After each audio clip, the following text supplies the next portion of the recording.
Hello students, स्वागत है आपका एक नए सेशन में जो कि रहने वाला है क्लास 9th का topic chapter first cell division. इससे पहले वाले सेशन में हम लोगों ने डिस्कस किया था माइटोसिस सेल डिवीजन और आज हम डिस्कस करने वाले हैं मियोसिस सेल डिवीजन, या इसी को ही हम लोग एक नाम और दे सकते हैं मियोटिक। इससे पहले वाले सेशन में भी हमने डिस्कस किया था भाई सेल डिवीजन है तो दो तरीके के सेल डिवीजन क्यों है। तो पहले मैंने ये भी बताया था अगर दो सेल डिवीजन हैं तो कहीं ना कहीं उनके सेल डिवीजन के लिए अलग अलग सेल्स भी बॉडी के अंदर प्रेजेंट हैं। तो ये क्लास 9 का टॉपिक है, उसी की बेस से मैं इसको पढ़ाना शुरू करूँगा। तो मियोसिस सेल डिवीजन जो होता है वो बॉडी की सभी सेल्स में नहीं होता है, ठीक है। इससे पहले वाला जो माइटोसिस सेल डिवीजन था वो हमारी बॉडी सेल्स में अंदर यानी कि सोमेटिक सेल्स के अंदर होता था, लेकिन जो मियोसिस सेल डिवीजन है ये हमारी जर्मिनल एपिथेलियम के अंदर होगा। किसके अंदर होगा? जर्मिनल एपिथेलियम के अंदर। अगर मैं डायरेक्ट बताने का प्रयास करूं तो आपको पता लगेगा जर्मिनल एपिथेलियम में भी वो सेल्स जो कहीं ना कहीं गैमीटिक फॉर्मेशन कर रही हैं या जो गैमीट का जो फॉर्मेशन कर रही हैं। और गैमीट में बता दूं गैमीट होता क्या है। गैमीट एक स्पर्म को हम बोल सकते हैं गैमीट, और ओवम को हम लोग क्या बोल सकते हैं? गैमीट। स्पर्म जो हमारा है वो मेल गैमीट है और जो ओवम जो हमारा है वो क्या है? फीमेल गैमीट है, ठीक है। अब होता क्या है जो कि मियोसिस सेल डिवीजन है, क्या है? मियोसिस सेल डिवीजन के अंदर जो टोटल नंबर ऑफ क्रोमोसोम है, क्या है? Total number of chromosome, total number of जो क्रोमोसोम हैं वो हाफ हो जाते हैं, half from the mother cell, half from the mother cell, ठीक है। क्यों हो जाते हैं हाफ? क्यों? कहीं ना कहीं इनको गैमीट बनाने हैं और जब गैमीट ही डिप्लॉयड रहेंगे तो उनके फ्यूज़न के बाद वो कंडीशन जो उसका प्लॉइडी लेवल है वो टेट्राप्लॉइड हो जाएगा। और टेट्राप्लॉइड कंडीशन से कहीं भी ह्यूमन का प्रोडक्शन या ह्यूमन का ओरिजिन नहीं होता है। ह्यूमन का जो total number of chromosomal content है, अगर मैं बात करता हूँ ह्यूमन बीइंग का क्रोमोसोमल कंटेंट हमारे पास है 23 पेयर का। कितना है? 23 पेयर का, यानी कि 46 क्रोमोसोम है। तो कहीं ना कहीं गैमीट अगर 46 का होगा, स्पर्म 46 का होगा, क्या? ओवम, तो टोटल नंबर ऑफ जाइगोट में कितने क्रोमोसोम हो जाएंगे? 92। और 92 क्रोमोसोम के साथ वो ह्यूमन को तो हम आइडेंटिफाई कर ही नहीं सकते कि वो ह्यूमन है। तो एक ही स्पीसीज से सेम स्पीसीज का प्रोडक्शन होने के लिए या सेम ट्रेट प्रोड्यूस होने के लिए उसका क्रोमोसोमल नंबर जो है मदर सेल के सेम होना जरूरी है। इसलिए जब गैमीट का फॉर्मेशन होता है तो उसमें मियोसिस सेल डिवीजन होता है, क्योंकि जो डिप्लॉयड कंडीशन होती है यानी कि 2n जो इक्वल टू 46 है, डिप्लॉयड कंडीशन पहले हैप्लॉयड में कन्वर्ट होती है और वो हैप्लॉयड कंडीशन गैमीटिक फॉर्म में चेंज होती है। और यही गैमीट्स फर्टिलाइजेशन के बाद अपनी डिप्लॉयड कंडीशन को प्राप्त करते हैं। क्या करते हैं? डिप्लॉयड कंडीशन को प्राप्त करते हैं, मतलब उस वाली कंडीशन को प्राप्त कर लेते हैं जहां से इनका प्रोडक्शन हुआ था। जैसे स्पर्म का प्रोडक्शन टेस्टिस से हुआ था और टेस्टिस एक डिप्लॉयड है जो ऑर्गन है, ठीक है। ओवम का प्रोडक्शन जो हुआ था वो ओवरी से हुआ था। ओवम की ओवरी क्या है? ओवरी एक डिप्लॉयड स्ट्रक्चर है। तो कहीं ना कहीं जब उनको डिप्लॉयड स्ट्रक्चर बनाना होता है तो उस डिप्लॉयड स्ट्रक्चर की स्टेट को भी तो ऑब्टेन करना होता है। तो डिप्लॉयड स्टेट को ऑब्टेन करने के लिए ही फर्टिलाइजेशन की प्रोसेस होती है, जो कि गैमेटिक स्टेट में हैप्लॉइड हो गई थी यानी कि एन हो गई थी। तो जो 46 क्रोमोसोम गैमीट में इसलिए नहीं होते हैं क्योंकि उनको आगे जाकर फर्टिलाइजेशन में डिप्लॉयड कंडीशन प्राप्त करनी होती है। तो स्पर्म और ओवम जो है वो हैप्लॉइड होते हैं, मतलब इनके पास जो टोटल नंबर ऑफ क्रोमोसोम है वो 23 होता है। 23 क्रोमोसोम, यहाँ ध्यान रखना मैं 23 पेयर की बात नहीं कर रहा हूँ, यहाँ पर मैं सिर्फ और सिर्फ 23 क्रोमोसोम की बात कर रहा हूँ। तो ओवम के अंदर 23 क्रोमोसोम होते हैं, स्पर्म के अंदर 23 क्रोमोसोम होते हैं। तभी ये 23 और प्लस 23 ये दोनों के दोनों 23 क्रोमोसोम जब मिलते हैं मतलब फ्यूजन होता है, हम कह सकते हैं फर्टिलाइजेशन होता है, तब ये 23 मिल करके 46 के जो क्रोमोसोम हैं वो ऑब्टेन हो जाते हैं। मतलब ये हमारी n की कंडीशन है, ये हमारी n की कंडीशन है और ये हमारी 2n की कंडीशन है। और ये वही 2n कंडीशन है जो मैंने यहाँ बताया कि 2n बराबर 46 है तो n बराबर 23 क्रोमोसोम होगा, नॉट पेयर। n बराबर क्या होगा? 23 और 2n बराबर 46 ही क्रोमोसोम है। क्या है ये? क्रोमोसोम सोम हैं, ठीक है। अपनी इसी स्पेशलाइजेशन के जरिए, अपने इसका यूनिक फीचर को रखने के कारण हम मियोसिस सेल डिवीजन को एक स्पेशल नाम देते हैं। जो हमारे पास मियोसिस सेल डिवीजन है, क्या है, जो मियोसिस सेल डिवीजन है, इसको हम लोग रिडक्शनल डिवीजन बोलते हैं। क्या बोलते हैं? Reduction division. क्या बोलते हैं हम लोग? Reduction division. क्यों बोलते हैं? क्योंकि यहाँ पर हमने देखा कि कोई रिड्यूस का मतलब होता है कम होना, कोई ना कोई चीज़ कम हो रही है। तो कहीं ना कहीं हमको दिख रहा है कि भाई मदर सेल के अंदर एक जो मदर सेल थी, इसके पास 46 क्रोमोसोम थे और ये आगे जाकर डॉटर सेल्स बनती हैं, तो इसके पास कितने क्रोमोसोम रह जाते हैं? n, यानी कि 23 और ये हमारा 2n है, यानी कि 46। तो जब क्रोमोसोमल नंबर जो कम हो रहा है, तो इसलिए इसको क्या बोला गया? रिडक्शन डिवीजन बोला गया। क्यों? Because the chromosomal number is down या is decrease. Is that clear? इतना समझ में आ रहा होगा सभी लोगों के। अब हम बात करते हैं कि जब मियोसिस सेल डिवीजन परफॉर्म होता है तो कौन कौन सी फेज होती हैं, क्या क्या चीज़ें उसमें आती हैं। तो ये बहुत ज़्यादा इंपॉर्टेंट है। माइटोसिस से ज़्यादा इंपॉर्टेंट कौन सा है? मियोसिस सेल डिवीजन है, बहुत ज़्यादा इंपॉर्टेंट रहने वाला है। वो क्यों रहने वाला है? क्योंकि इसके स्टेप से डायरेक्ट क्वेश्चन आते हैं सॉरी, डायरेक्ट क्वेश्चंस आते हैं। वो कैसे आते हैं?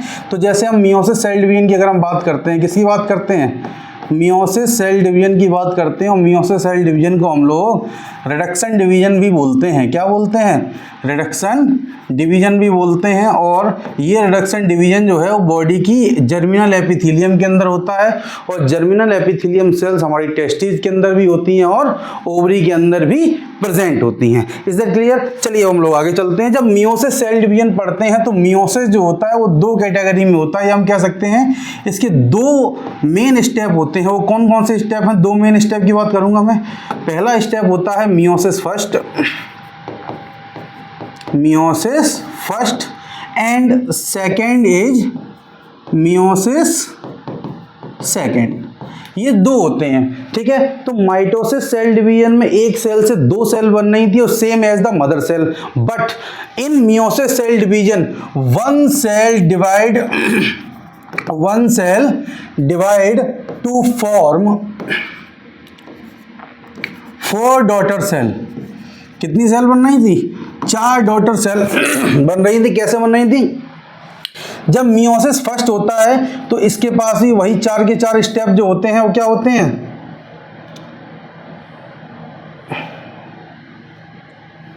मियोसिस सेल डिवीजन के अंदर मियोसिस फर्स्ट में भी 4 स्टेप होते हैं। कौन कौन से? हम यहाँ पहला लिख सकते हैं, क्या लिख सकते हैं? Prophase first. देखिए यहाँ पर जितने भी फेजेस हैं, चाहे वो प्रोफेज हो, मेटाफेज हो, एनाफेज हो, टीलोफेज हो, अगर वो मियोसिस फर्स्ट के अंदर आ रहे हैं तो प्रोफेज फर्स्ट क्या बोल रही है? Prophase first. उसके बाद सेकेंड स्टेप आएगा हमारा क्या? Metaphase first. मेटाफेज फर्स्ट के बाद क्या आएगा?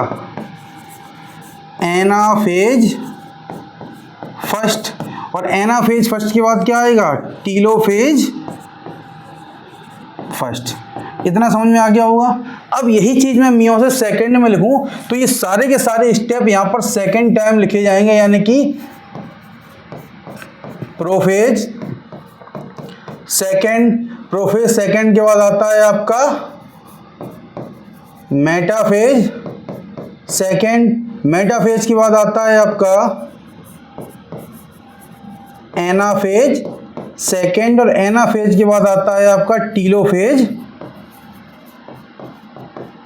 सेकेंड। इतनी चीज समझ में आ रही? 4 स्टेप हमारे पास मियोसिस फर्स्ट में है और 4 ही स्टेप हमारे पास कहां पर है? मियोसिस सेकेंड के अंदर है। तो चलिए बात करते हैं क्या क्या होता है। देखो मियोसिस फर्स्ट, अगर ये स्पेसिफाई पूछा जाए कि मियोसिस के अंदर कौन से डिवीजन को हम लोग रिडक्शन डिवीजन बोलेंगे, कौन से को इक्वेशनल डिवीजन बोलेंगे, तो एक चीज ध्यान रखें, जो मियोसिस फर्स्ट है, मियोसिस फर्स्ट को हम लोग बोलेंगे रिडक्शन फेज या रिडक्शन डिवीजन या रिडक्शन फेज, डिवीजन और फेज, ठीक है। अगर मियोसिस के अंदर रिडक्शन डिवीजन किसको बोलेंगे? तो मियोसिस फर्स्ट को।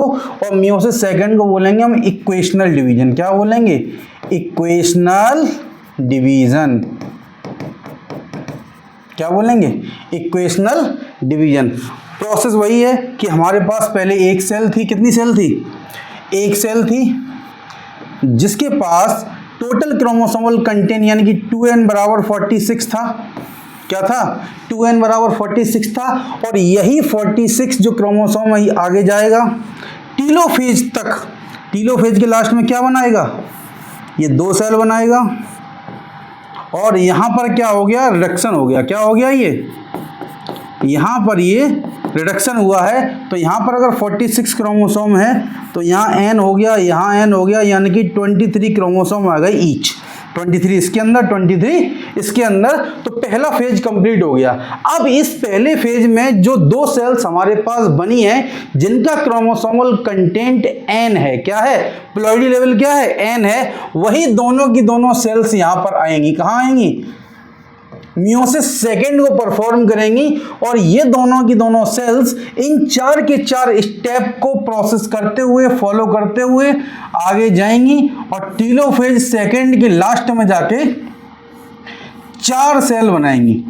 इसी देखना, ये चीज समझ में आ रही है? टोटल हमने मियोसिस की जब बात की थी, देखो यहां पर n बराबर 23 था और यहां पर भी n बराबर 23 था। इतनी सी समझ में आ रही? देखो यहाँ पर क्या था? 2n बराबर 46 था, यानी कि रिडक्शन हुआ तो क्रोमोसोम 2n से n हो गए, इसलिए हमने इसको रिडक्शन फेज या डिवीजन फेज, रिडक्शन फेज या रिडक्शन डिवीजन बोला।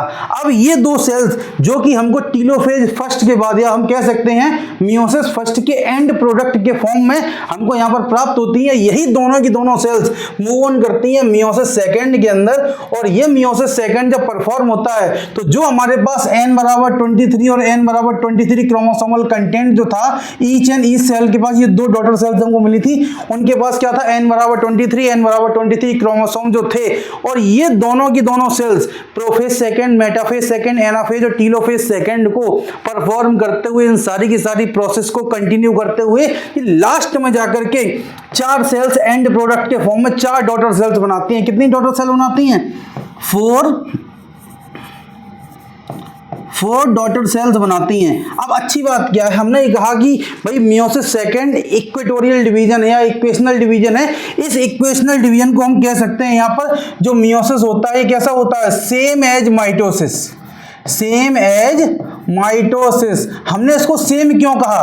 क्योंकि यहां पर जितना जो डॉटर सेल थी अब वो मियोसिस सेकेंड के अंदर मदर सेल का काम करेगी। मतलब जो भी यहां पर जो स्टार्टिंग में जितने भी क्रोमोसोम होंगे यही एंड प्रोडक्ट के फॉर्म में, यानी कि ये भी n रहेगा, ये भी n रहेगा, ये भी n रहेगा एंड लास्ट वन भी क्या रहेगा? n रहेगा। और इन सारी की सारी सेल्स के अंदर जो टोटल नंबर ऑफ क्रोमोसोम है कितने रहेंगे? 23 रहेंगे। हम कह सकते हैं ये 23 क्रोमोसोम वाली हमको डॉटर सेल्स मिली हैं। ये सेल ना होकर के इनको हम क्या बोलेंगे? गैमीट बोलेंगे। क्या बोलेंगे? गैमीट बोलेंगे। अगर ये चीज मेल के अंदर बन रही है तो ये स्पर्म है, सॉरी, और ये फीमेल के अंदर बन रही है तो क्या है? तो ये ओवम है। Is that clear? लेकिन इस बात को एक बात ध्यान रखना है, फीमेल के अंदर जब भी गैमीट का फॉर्मेशन होता है वो सिर्फ एक साइकिल के बाद एक ही ओवम बनता है। और लेकिन फीमेल के अंदर क्या होता है?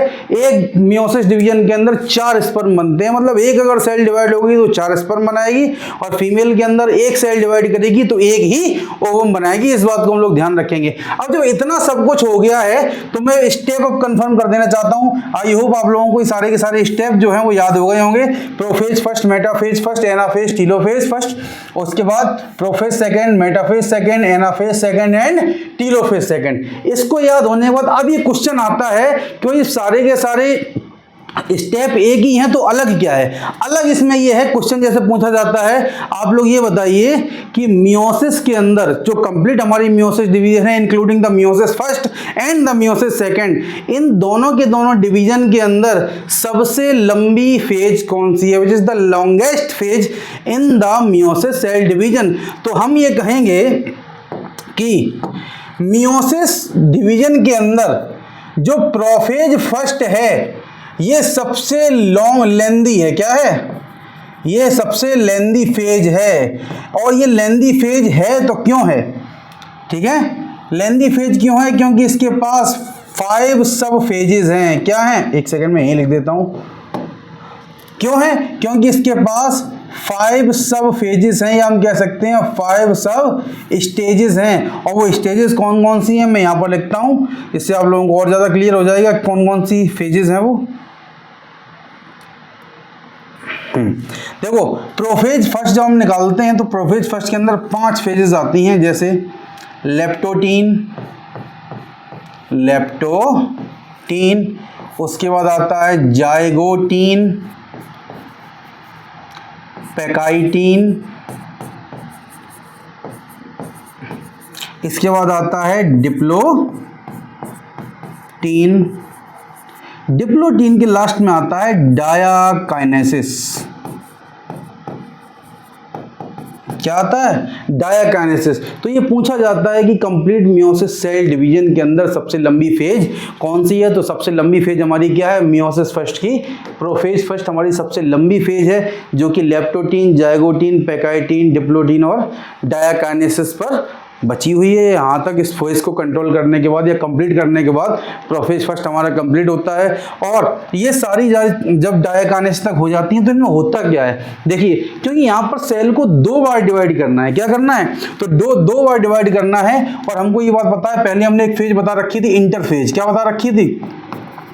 इंटरफेज वो फेज है जिसमें कोई भी सेल डिवीजन के लिए रेडी होती है, डिवीजन के लिए तैयार होती है, तो ये प्रोफेज फर्स्ट से आती है। और हमने ये भी बताया था कि कोई सा भी डिवीजन हो, जब एक बार कैरियोकाइनेसिस होता है और एक बार साइटोकाइनेसिस होता है, तभी कहीं ना कहीं वो कंप्लीट डिवीजन माना जाता है। जैसे मैं यहाँ बात करता हूँ, जैसे हमारे पास मियोसिस सेल डिवीजन है और मियोसिस के अंदर 2 डिवीजन होते हैं।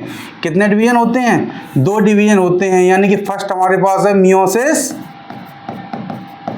फर्स्ट है और दूसरा हमारे पास डिवीजन क्या है? मियोसिस सेकंड हमारे पास डिवीजन है। इतनी बात समझ में आ रही कि नहीं आ रही? अब मियोसिस फर्स्ट में 2 होंगे, एक तो होगा कैरियोकाइनेसिस और दूसरा क्या होगा? दूसरा होगा साइटोकाइनेसिस। इसी तरीके से जब मियोसिस सेकंड होगा तो पहले तो क्या होगा? कैरियोकाइनेसिस और इसके बाद क्या होगा? साइटोकाइनेसिस। अब ये दोनों के दोनों कहाँ होंगे? तो आप लोग ध्यान दीजिए यहाँ पर कि जो प्रोफेज हो गया, पहला कैरियोकाइनेसिस क्या था? तो मियोसिस फर्स्ट में जो कैरियोकाइनेसिस फर्स्ट था, ये 4 कैरियोकाइनेसिस हो गए। मतलब कैरियोकाइनेसिस के अंदर प्रोफेज, मेटाफेज, एनाफेज, टीलोफेज हो गया। इसके बाद फिर से आएगा यहाँ पर क्या? साइटोकाइनेसिस। क्या होगा? साइटोकाइनेसिस। यहाँ पर हम लोग देख सकते हैं कि एक न्यूक्लियस था, 2 न्यूक्लियस बने, कैरियोकाइनेसिस कंप्लीट। अब ये इसका साइटोप्लाज्म भी तो 2 में डिवाइड होगा, तो साइटोकाइनेसिस होना जरूरी है। अब ये जो 2 सेल यहाँ पर बनी थी, यही सेल्स आगे गई यहाँ पर, तो यहाँ पर भी क्या किया? प्रोफेज, मेटाफेज, एनाफेज, टीलोफेज, इसने सारे के सारे कर दिए। मतलब कैरियोकाइनेसिस कंप्लीट हो गई। अब जब न्यूक्लियर 2 से 4 हो गए हैं न्यूक्लियस, तो इनका साइटोप्लाज्म भी तो डिवाइड होना जरूरी है। तो साइटोप्लाज्म के डिवीजन के लिए यहाँ पर दोबारा से क्या होगा? दोबारा से साइटोकाइनेसिस की जो प्रोसेस है वो परफॉर्म होगी। क्या होगी? साइटोकाइनेसिस की जो प्रोसेस है वो परफॉर्म हो जाएगी। तो इसी के लिए मैं यहाँ जो फ्लो चार्ट बनाया है कि जो मियोसिस सेल डिवीजन है, मियोसिस सेल डिवीजन जो होता है वो 2 भाग में होता है। एक मियोसिस फर्स्ट होता है और मियोसिस सेकंड होता है। मियोसिस फर्स्ट को हम लोग कह सकते हैं, मियोसिस फर्स्ट को हम लोग क्या बोल सकते हैं? मियोसिस फर्स्ट को हम लोग बोल सकते हैं रिडक्शन डिवीजन। क्या बोल सकते हैं? Reduction division, because the number of chromosome is half from mother cell. ठीक है। अब जो मियोसिस सेल डिवीजन सेकंड वाला है हमारे पास, इसको हम लोग बोलते हैं इक्वेशनल डिवीजन। क्या बोलते हैं? Equational division. क्यों बोलते हैं? क्योंकि the number of chromosome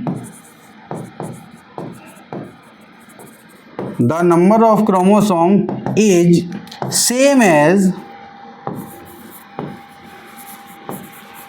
mother cell. तो इसमें टोटल नंबर ऑफ क्रोमोसोम जो होते हैं वो अपनी मदर सेल के समान ही होते हैं। वो कैसे होते हैं ये बात भी एक बार को देख लो।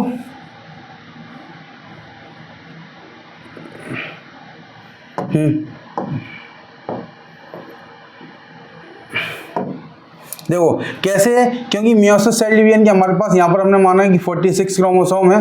46 क्रोमोसोम आगे जाकर कितने हो गए, 23 हो गए, 2 सेल बन गई थी। अब यही 2 सेल यहाँ पर आएंगी 23 क्रोमोसोम के साथ, और ये आगे जाकर 2 में डिवाइड होंगी। लेकिन अब वो 23 के हाफ नहीं हो जाते हैं, तो 23 क्रोमोसोम जो हैं वो एज इट इज 23 ही रहते हैं। क्या रहते हैं? एज इट इज 23 ही रहते हैं। तो यहाँ पर मियोसिस सेकंड के अंदर टोटल नंबर ऑफ क्रोमोसोम है, जो मियोसिस सेल डिवीजन के अंदर जो टोटल नंबर ऑफ क्रोमोसोम है वो कैसे हैं? टोटल नंबर ऑफ क्रोमोसोम,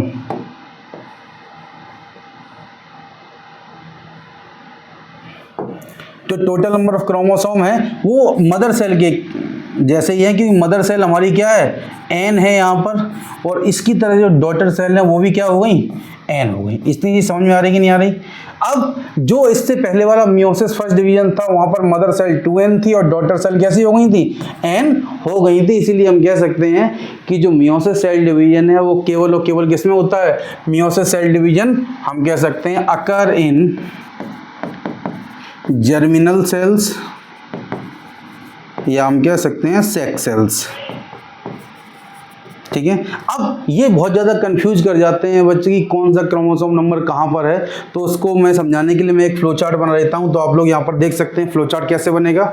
देखिए यहाँ पर सबसे पहले क्या करेंगे, सबसे पहले हम एक बनाएंगे, ये मदर सेल है, मदर सेल 2n होती है। ठीक है। अब ये मदर सेल है यानी इसका प्लॉइडी लेवल क्या है? 2n है। तो हम कह सकते हैं 2n जो हमारे पास है उसका क्रोमोसोमल कंटेंट 46 है। क्या है? और ये ध्यान रखना हर चीज का क्रोमोसोमल कंटेंट 46 नहीं होता, केवल ह्यूमन का होता है। ह्यूमन का जो क्रोमोसोमल कंटेंट है वो कितना है? 46 क्रोमोसोमल कंटेंट है ह्यूमन का। अब इसके अंदर जब परफॉर्मेंस होगा मियोसिस सेल डिवीजन, कौन सा होगा? Meiosis cell division. क्यों होगा? क्योंकि यहाँ पर जो हमने लिया है, यहाँ पर जो सेल ली है हमने, ये हमारी कौन सी है? ये जर्मिनल एपिथीलियम है। क्या है ये? जर्मिनल एपिथीलियम सेल है हमारे पास। अब इस जर्मिनल एपिथीलियम सेल को जब हम डिवाइड करेंगे, क्या करेंगे? इस जर्मिनल एपिथीलियम सेल को हम डिवाइड करेंगे तो यहाँ पर ये डिवाइड होकर के 2 सेल बनाएगी। कितने सेल बनाएगी? 2 सेल बनाएगी। और इनके पास जो हमने मदर सेल हमारे पास थी उसके पास 2n क्रोमोसोम था, और जो डॉटर सेल हमारे पास आई है ये क्या है? ये डॉटर सेल हैं, और सारी की सारी इनका प्लॉइडी लेवल क्या है? n, यानी हम कह सकते हैं ये हैप्लॉइड है। ठीक है। और जो मदर सेल थी वो हमारी कैसी थी? ये डिप्लॉइड थी। इतनी समझ में आ रही है कि नहीं आ रही है? अब देखो 2n से n बनना, ठीक है। इसको हम लोगों ने एक डिवीजन को एक नाम दिया था, मैं यहाँ लिख देता हूँ उस डिवीजन का नाम। इसको हम लोगों ने एक नाम दिया था, क्या नाम दिया था? मियोसिस फर्स्ट, यानी कि इसको हमने क्या कहा था? Reduction division. क्या बोला था? Reduction division. और रिडक्शन डिवीजन आपको दिख रहा होगा कि 2n से n हो गई, यानी कि यहाँ पर टोटल n 2n बराबर 46 है, तो यहाँ पर n बराबर 23 हो गए और n बराबर 23 हो गए। लेकिन ये डिवीजन यहाँ तक नहीं रुका, इसके आगे भी इसने परफॉर्म किया। क्या किया? हो गया, हम अपना काम पूरा करने से पहले छोड़ के रहते हैं, हम तो पूरा करेंगे, कोई करे चाहे ना करे। ठीक है। तो 2n से n हुआ, यानी कि meiosis first complete, karyokinesis plus cytokinesis दोनों ही परफॉर्म होंगी। यहाँ पर क्या होंगी? कैरियोकाइनेसिस प्लस साइटोकाइनेसिस, तभी तो एक डिवीजन कंप्लीट माना जाएगा ना। तो मियोसिस फर्स्ट हुआ तो उसमें कैरियोकाइनेसिस भी हो गया और साइटोकाइनेसिस भी हो गया। अब हम क्या करते हैं, यही जो n हमारे पास हैं, जो सेल्स हमको डॉटर सेल्स बनी है, यही मियोसिस सेकंड के लिए मदर सेल का काम करेंगी। तो these cells are again divided into further division that is called as the meiosis second. जब वो मियोसिस सेकंड में डिवाइड होंगी, ये आगे जाकर 2-2 सेल्स बनाएंगी। मतलब जो अभी तक डॉटर सेल्स थी वो मियोसिस सेकेंड के लिए मदर सेल का काम करेंगी, और यहाँ पर जो डिवीजन परफॉर्म होगा उसको हम लोग बोलेंगे मियोसिस सेकेंड। क्या बोलेंगे? Meiosis second. और मियोसिस सेकेंड को हम लोगों ने एक नाम दिया था इक्वेशनल डिवीजन। क्या नाम दिया था? Equational division. क्यों दिया था? क्योंकि जो टोटल नंबर ऑफ क्रोमोसोम है these are the equal from the mother cell. ठीक है। तो जो n बराबर 23 हमारे पास मदर सेल के पास है, वही n बराबर 23, मतलब इनका भी जो प्लॉइडी लेवल है वो n ही रहेगा, वो किसी भी तरीके से रिमूव नहीं होने वाला है। मतलब n बराबर 23, n बराबर 23, n बराबर 23 और n बराबर 23। तो हमको यहाँ देख सकते हैं जो total number of chromosomal content है वो सेम होता है मदर सेल की तरह, और लास्ट में जो 4 सेल्स बनती हैं इनको हम लोग डॉटर सेल भी कह सकते हैं, डॉटर सेल भी कह सकते हैं, या इनको हम लोग गैमेटिक सेल भी कह सकते हैं। ठीक है, अब गैमेट सेल का डिफरेंशिएशन करेंगे, ये डिपेंड करता है कि भाई किसी जो पर्सन है उसका जेंडर क्या है। अगर वो मेल है तो उसके अंदर इस सेल्स को जो हमारे पास बन के आई हैं वो क्या है, स्पर्म है। अगर वो कोई पर्सन फीमेल है तो इसके अंदर ये सेल जो बन के आई हैं वो ओवम है। लेकिन एक चीज़ का हमको ध्यान रखना है, स्पर्म जो बनेंगे वो हमेशा 4 बनेंगे और ओवम जो बनेगा वो 1 ही बनेगा, क्योंकि 3 सेल्स मियोसिस सेल डिवीजन के अंदर डीजेनरेट हो जाती हैं इन द फीमेल। ठीक है, तो केवल और केवल एक ही सेल डिवीजन जो होता है, एक कंप्लीट जब सेल डिवीजन होता है मियोसिस वाला, तो उसके अंदर केवल और केवल एक ओवम की सेल बनती है और स्पर्म के अंदर 4 सेल्स बन जाती हैं। तो कभी ना कभी जो कंप्लीट डिवीजन हमारे पास होके आता है, जो कंप्लीट सेल डिवीजन होता है, इस कंप्लीट सेल डिवीजन के अंदर जब एक सेल डिवाइड करती है तो कंप्लीट सेल डिवीजन के 8 के 8 स्टेप को कंप्लीट करने के बाद 4 डॉटर सेल बनाती है। और इन 4 डॉटर सेल्स के पास मदर सेल जो होती है 2 मियोसिस फर्स्ट के पहले, उसमें अगर क्रोमोसोमल कंटेंट 2n है तो डॉटर सेल के अंदर जो क्रोमोसोमल कंटेंट है वो कैसा रहेगा, n रहेगा। ठीक है, मिलते हैं अगले वीडियो में। Thank you.